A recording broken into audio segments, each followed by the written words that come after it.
Et on enchaîne à présent avec un atelier qui va se concentrer sur l'évolution des réunions. La réunion qui est un petit peu le symbole de ce lieu de travail hybride avec des gens en présentiel réunis dans un même espace et des gens en distanciel, donc via une solution de collaboration avec toujours cette même volonté au sein des entreprises, faire en sorte que la collaboration ne soit pas altérée, voire soit améliorée. Comment donc faire en sorte que l'expérience soit optimale pour tout le monde? Nous en parlons avec Christophe Sigan, Partner Sales Executive chez Microsoft. Rebonjour Christophe Sigan, ou bonjour à ceux qui vous découvrent, qui n'étaient pas là pendant la première table ronde. On va se poser du coup cette question du meeting, de la réunion, de comment la tenir, comment est-ce qu'elle évolue, comment est-ce qu'elle se transforme. Il y a eu cette période où tout le monde était chez soi avec un laptop, on ouvrait son ordinateur, on se connectait sur Teams et la réunion était lancée. Est-ce que du coup le problème est déjà réglé ou ça n'est que le début du problème, ou en tout cas des questionnements qu'il faut avoir aujourd'hui, Christophe Sigan? Alors oui, effectivement, la réunion durant la période qu'on vient de vivre a un peu évolué et va continuer à évoluer, puisque au départ on avait plutôt des solutions individuelles des connexions à distance depuis la maison. Donc on parlait d'équipements plutôt d'accessoires, des webcams, des casques, etc.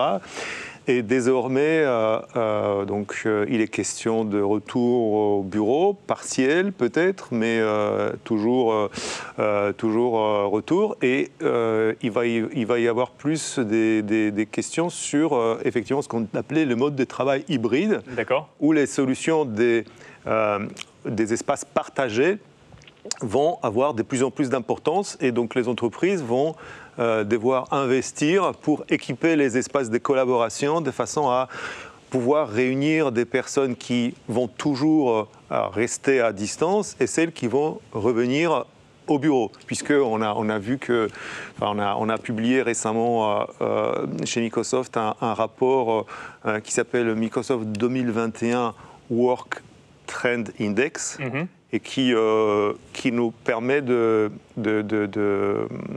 découvrir que 70% des travailleurs veulent continuer à garder la flexibilité du travail, même après le retour au bureau. D'accord, donc ils veulent garder cette double possibilité, revenir au bureau ou travailler de chez soi. Exactement, ils veulent avoir au moins une journée par semaine à distance pour pouvoir bénéficier de ce.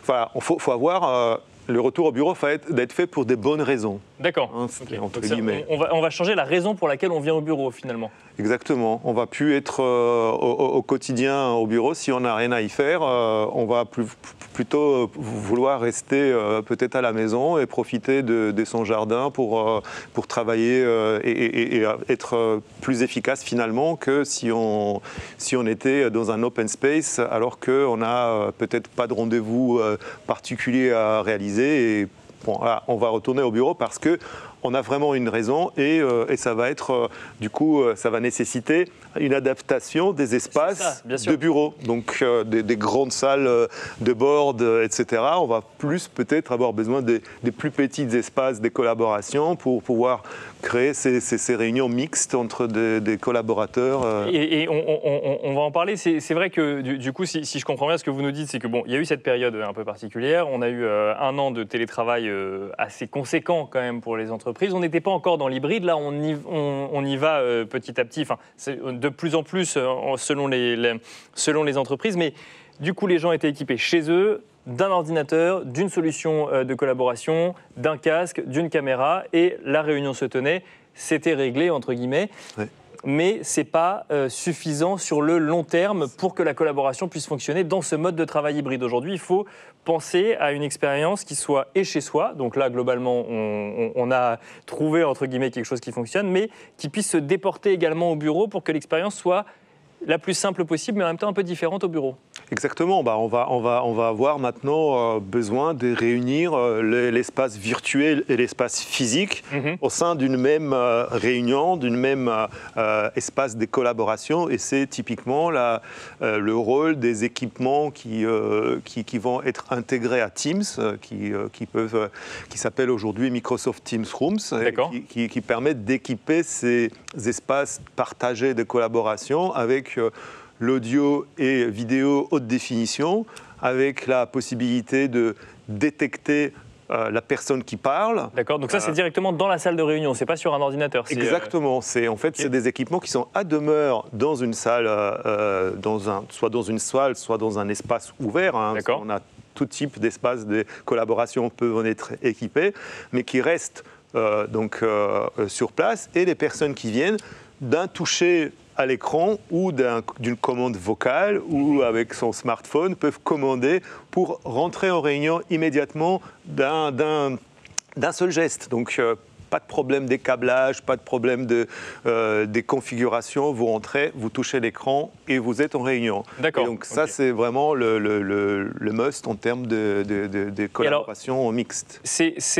On parle de collaboration mixte, mais du coup, c'est vrai que la question qu'on peut se poser, c'est si moi j'ai une réunion où tout le monde est en distanciel, pourquoi est-ce que j'ai besoin de la faire dans une salle de réunion sur un équipement dédié plutôt que de la faire chez moi? C'est parce qu'en fait, là, on va mixer 10 personnes en présentiel, 10 personnes en distanciel, c'est ça? Exactement, c'est ce que je viens de dire. On va retourner au bureau pour de bonnes raisons. Si d'accord, ça c'est une bonne raison.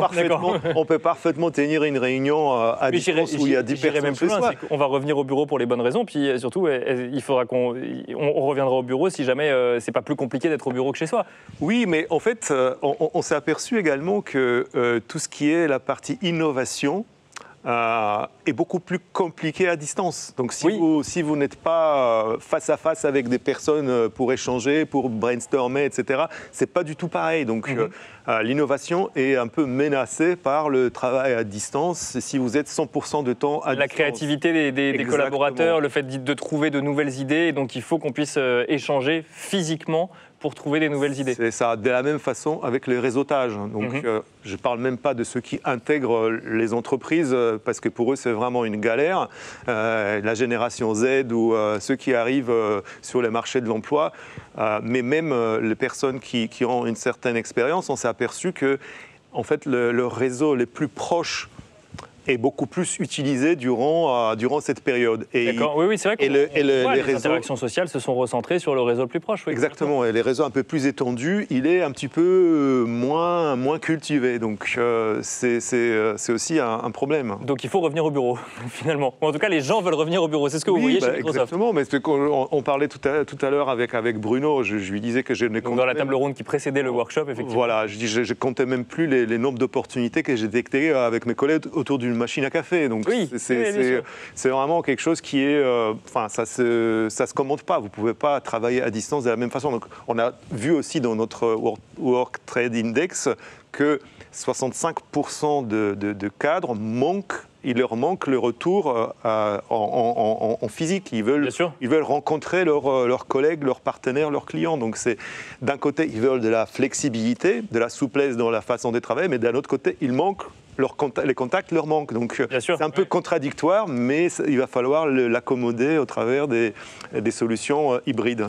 Et alors, du coup, ces solutions, parce qu'on a évoqué deux sujets un peu rapidement, c'est le changement des lieux physiques de travail, et deux, les solutions pour faire en sorte que ça fonctionne, que l'expérience soit la même pour tout le monde. Parce que on peut peut-être commencer par là d'ailleurs. Effectivement, on fait une réunion à moitié en présentiel, à moitié en distanciel. Vous imaginez, vous avez 10 personnes en physique et 10 personnes en distanciel. Comment est-ce qu'on fait en sorte que dans la salle, tout le monde ait l'impression d'assister à la même réunion, mais comment est-ce qu'on fait que dans une salle à 10, on ait l'impression d'assister à une réunion à 20, et comment on fait pour qu'en distanciel, on ait l'impression de ne pas être simplement spectateur de quelque chose qui se joue sans nous. Eh oui, mais oui, effectivement, donc c'est la partie engagement, donc tout le monde doit activer sa caméra vidéo pour qu'on puisse le voir. Notre solution automatiquement et les matériels qui est dans la salle va automatiquement zoomer sur la personne qui parle pour qu'on puisse comme un studio, quelque part, finalement. Exactement. Okay. Et des personnes à distance pourront aussi voir qui est en train de parler et avoir en fait l'affichage du nom de la personne à l'écran pendant qu'elle parle. Donc comme quand on est connecté chez soi et qu'on a... Avec la transcription, soit avec la transcription, soit avec la traduction. Parce que oui, c'est vrai. Lorsqu'on parle avec des Américains ou des Italiens, etc., chacun parle avec sa langue et c'est des fois compliqué on peut faire en anglais, mais ça devient... Voilà. Et donc, la traduction simultanée est aussi un outil qui permet d'avoir cette inclusion. Oui, parce qu'on peut être sur des groupes internationaux, on a possibilité d'avoir plus facilement en réunion des gens plus loin physiquement parce qu'on a les outils digitaux et ce télétravail qui s'est démocratisé, et en plus à échelle mondiale, donc c'est beaucoup plus facile d'échanger avec les gens, mais donc du coup ça crée d'autres problèmes, effectivement des problèmes de langue par exemple. Oui, tout à fait, mais même les problèmes d'environnement, si vous êtes dans un environnement bruyant, quelqu'un qui travaille avec un marteau-piqueur à proximité de votre domicile, ça peut être un problème. Donc du coup, on a aussi les technologies qui permettent d'isoler ces bruits et les filtrer. Donc vous avez votre épouse qui passe l'aspirateur ou vos enfants qui jouent dans la même salle. Dans la même salle, oui. Donc vous pouvez avoir ce qu'on appelle une sorte de quoi des barrières, des barrières de son finalement. Voilà, qui fait en fait qui capte uniquement dans une zone qui vous concerne, et élimine les bruits environnants qui empêchent les personnes de comprendre tout ce que vous dites. Et donc ça c'est pour les gens qui vous écoutent de l'autre côté, qui en fait ont l'impression d'avoir une personne qui est exactement en fait dans la même situation que si elle était physiquement. Exactement. L'objectif, c'est que les personnes à distance aient l'impression d'être présents physiquement avec les autres dans la salle. Donc, de la même façon, on a des technologies qui s'appuient sur l'intelligence artificielle pour inclure l'usage, par exemple, des tableaux blancs Velleda classiques qui sont encore dans pas mal de bureaux. Bien sûr. Ou des tables dans l'éducation, c'est beaucoup des tableaux par l'éducation nationale, ou les profs qui écrivent sur un tableau. Là, il y a une caméra qui va capter l'image du tableau, et même lorsque la personne est devant en train d'écrire, donc avec son dos, elle cache ce qu'elle est en train de faire. Et donc l'intelligence artificielle va mettre en transparence la personne, et donc les personnes à distance vont voir exactement ce qu'elle est en train de dessiner ou écrire sur les tableaux. Donc c'est en inclusion des personnes à distance dans la réunion comme s'ils étaient dans la salle en fait. C'est impressionnant le nombre de choses auxquelles il faut penser pour recréer finalement cette même collaboration dans un environnement hybride en fait. Ça laisse de la place à l'innovation effectivement. Oui, complètement. On a un dessin qui nous arrive justement à l'instant pour illustrer un petit peu ce qu'on est en train de se dire, le retour au bureau, mais en s'adaptant au monde nouveau, bureau, souplesse, mission, c'est vrai. Et donc ce dessinateur, Diamant, il a noté quand même cette notion de souplesse qui est essentielle, en fait, souplesse ou agilité. Aujourd'hui, il faut être capable de passer de l'un à l'autre, il faut être aussi à l'aise lorsqu'on est en présentiel que lorsqu'on est en distanciel, et c'est une agilité dont doivent faire preuve les collaborateurs, mais aussi les entreprises. Oui, tout à fait. Donc là, l'enquête dont je vous mentionnais tout à l'heure, l'existence, a mis en exergue que 66% des managers pensent que leur entreprise devra redessiner les espaces de collaboration après le retour. Donc il ne s'agit pas d'équiper simplement techniquement les espaces existants, il faut repenser même le lieu de travail en tant que tel. Exactement, et les processus aussi des collaborations. Il faut s'intéresser un petit peu à comment les collaborateurs travaillent, d'où ils le font et à quel moment ils le font. Bien sûr. Pour créer un petit peu des nouveaux méthodes de travail et s'adapter finalement à l'évolution de volonté, des exigences de chacun. Parce qu'aujourd'hui, effectivement, on a les réservoir des talents est devenu mondial. Bien sûr, on peut embaucher quelqu'un n'importe où. On n'a plus le problème de venir physiquement travailler tous les jours au bureau. Exactement. Donc d'un côté, on a cet avantage, mais de l'autre côté, il faut attirer ces talents avec un environnement de travail où l'expérience utilisateur ou l'expérience d'employé est optimale. Donc, les gens ils vont pas revenir au bureau s'ils sont mieux équipés à la maison que ce qu'ils ont en entreprise. J'ai aucun intérêt d'aller au bureau si ma webcam ou mon écran est meilleur. Et alors, je reviens sur ces réunions un petit peu hybrides. Là, on a parlé effectivement comment faire que ceux qui sont à distance n'aient pas l'impression d'être en dehors un peu de la réunion. Mais ceux qui sont en présentiel, quand on est 10 dans une salle, déjà réussir à se faire entendre quand on est 10 dans une salle, c'est pas évident pour tout le monde. Mais alors, réussir à se faire entendre quand il y en a 10 personnes dans la salle et 10 personnes en distanciel, là aussi, ça pose un certain nombre de sujets et ça peut impressionner certaines personnes. Oui, tout à fait. Donc, il y a différentes choses. Effectivement, il y a l'hygiène de meeting à aussi un petit peu appréhender. Bien sûr. Mais aussi, on a des contrôles pour ça. L'organisateur de la réunion peut muter en fait la voix des tous, sauf celui qui parle pour permettre d'être bien compris et bien entendu. On a la possibilité de lever la main virtuellement dans la réunion pour signaler qu'on veut prendre la parole et ne pas interrompre intempestivement la personne qui parle. On a des émoticônes, des gestes où on peut applaudir, où on peut dire le pouce c'est bon ou le cœur j'adore ce que tu dis. Bien sûr. Et donc c'est vraiment on a beaucoup de modes d'expression qui sont un petit peu... Donc des modes d'expression virtuels qui rentrent dans l'échange physique finalement. Exactement. Et en termes, par exemple, j'imagine une réunion physique, on est équipé de micros tous ou comment ça fonctionne au niveau Pas du tout.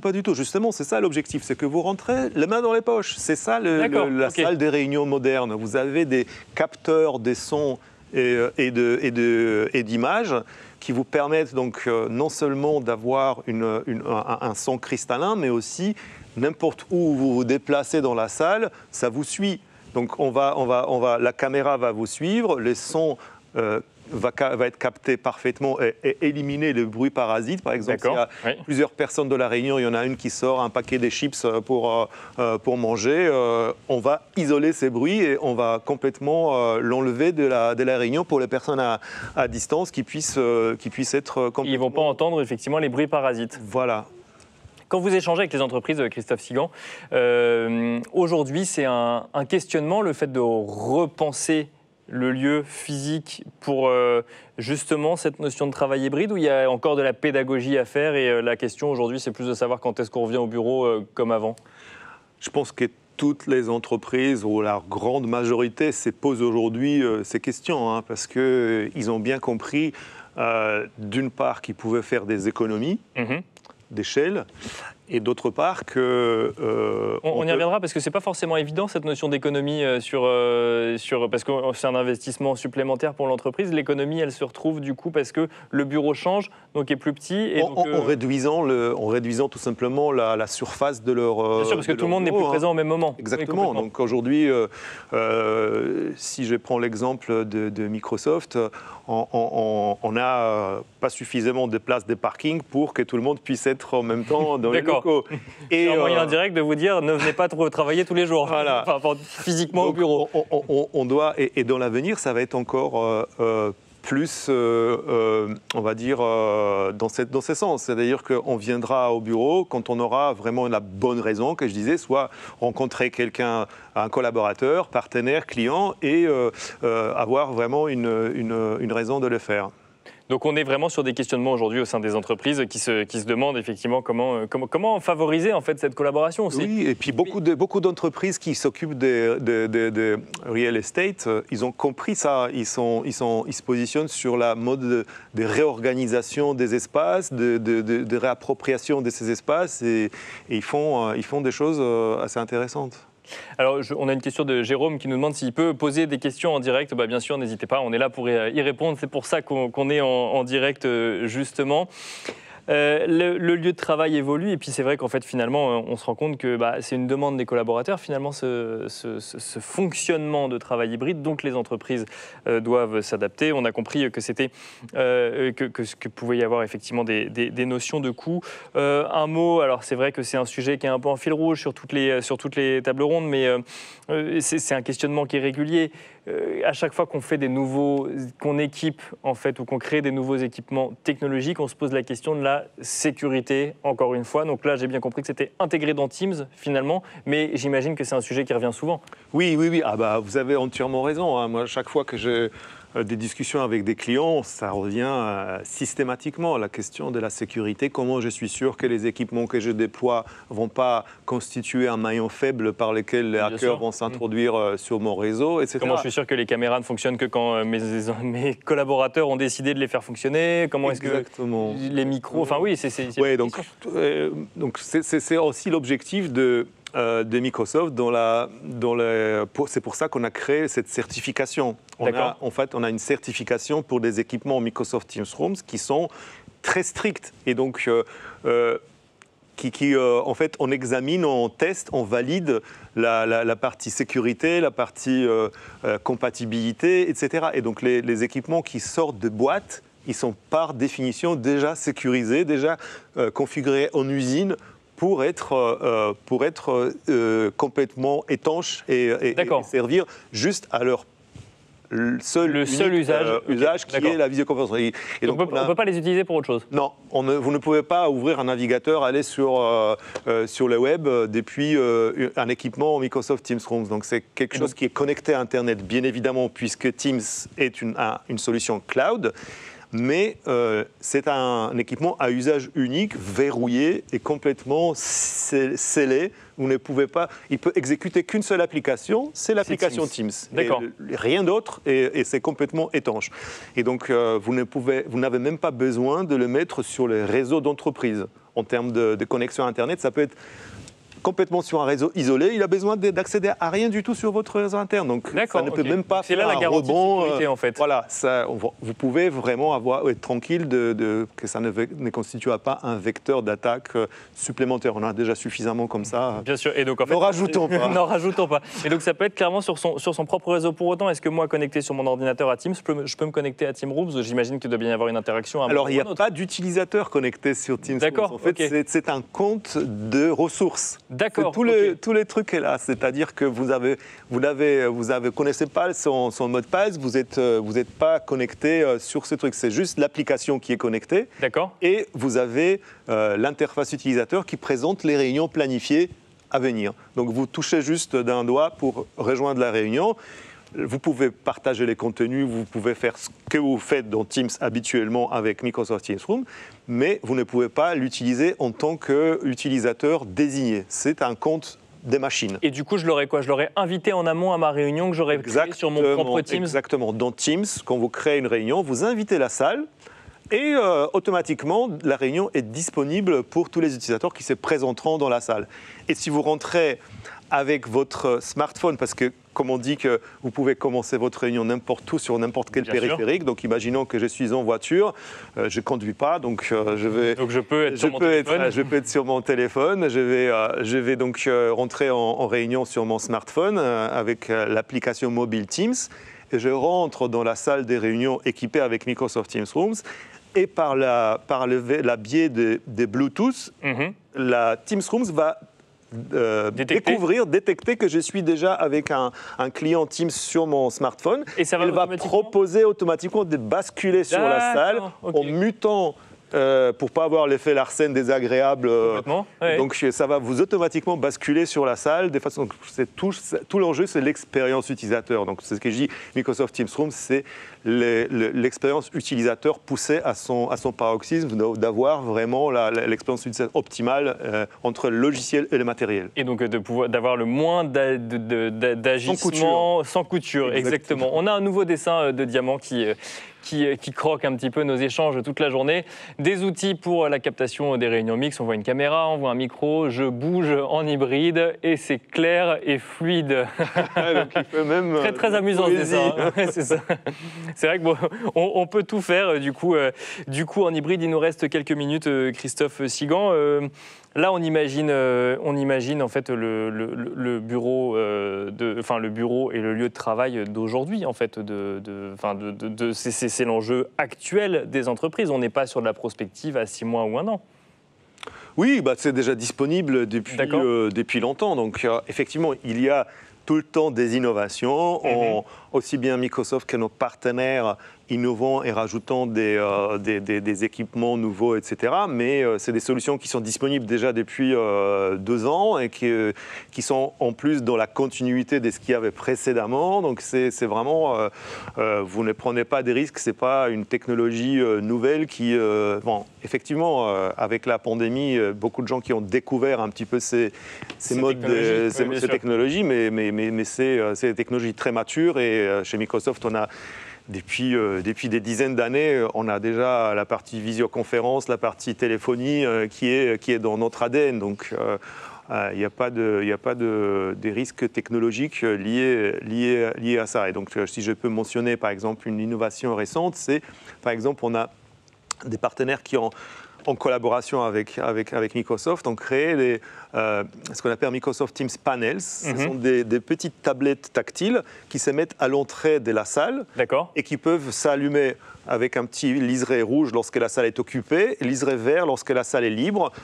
Ça affiche les réunions en cours. Et si vous êtes sans rien, sans PC, sans smartphone, vous cherchez une salle de réunion pour vous dans les locaux, vous pouvez vous balader dans les salles et dans les couloirs. Et si vous voyez qu'il y a un qui est vert, vous pouvez l'occuper. Et même s'il y en a un qui est rouge, vous avez la possibilité d'avoir le plan du bâtiment et qui vous indiquera où est-ce qu'il y a une salle. Où est-ce qu'il y a une salle la plus proche avec la capacité qui vous est demandée pour vous diriger dans les bâtiments. Donc on rentre plus dans la notion de smart building déjà, en plus de la possibilité de contrôler aussi avec les tablettes Teams Rooms. Bien sûr. La climatisation ou les volets roulants qui vont donc de plus en plus l'automatisation et les smart buildings. Donc on digitalise la réunion, mais on digitalise aussi le lieu de la réunion et on digitalise, enfin la transformation va même au-delà de la salle de réunion, on digitalise le bâtiment, mais toujours dans cet esprit de collaboration et de fluidifier l'expérience collaborateur. Exactement, et d'avoir donc les analytics, on peut avoir les données sur l'usage des salles, combien de salles ont été utilisées, combien de personnes dans la salle, quel type de meetings ont été menés, est-ce que c'est un meeting ad hoc, est-ce que c'est un meeting programmé. On a même la possibilité de compter par les caméras intelligentes le nombre de participants dans la salle pour, par exemple, signaler qu'on a dépassé la capacité de la salle en termes de distanciation sociale, pour dire attention, cette salle, normalement, elle est prévue pour 6 personnes, vous êtes 7, veuillez prendre une disposition afin de ne pas prendre des risques inconsidérés. Et ce qui permet du coup à l'entreprise de monitorer, du coup, c'est la gestion finalement de cette collaboration, puisque du coup, tout ça, ça s'organise au niveau de l'entreprise. Merci beaucoup, Christophe Sigan, de nous avoir détaillé tout ça. Je rappelle que vous êtes partner Sales Executive chez Microsoft. Merci à vous également de nous avoir suivis de façon dynamique. Et je vous donne rendez-vous à 14h où nous évoquerons les enjeux de sécurité avec Cisco.